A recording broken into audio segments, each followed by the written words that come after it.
hindi ako attracted sa abs lang.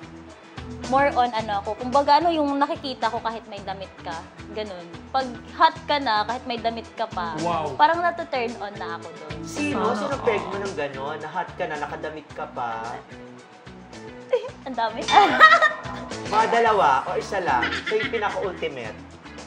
Artista ba? Charot. Pwede, artista. Oo naman. Para at least makarelate sila. Ano, si Paolo Abilino.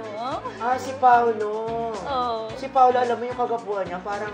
Oo. Parang good boy, pero parang may gagawin hindi maganda. Alam mo yung parang misteryoso. Oo. Napaka-seryoso, pero nalilings akong kani-kanino, di ba? Oo.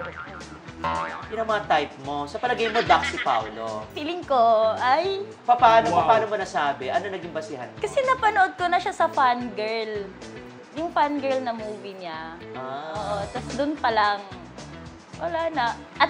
Si Paolo kasi, siya yung tipo na pwede siya maging daddy, ganon, dad bod. Pwede din siyang maging binata, ganon. Kahit anong character i-portray niya, kuhang-kuha niya. Kasi magaling na artista. Kaya sa lahat ng mga artista na ano, parang for me, stand out si Paolo Abilino. Si Paolo.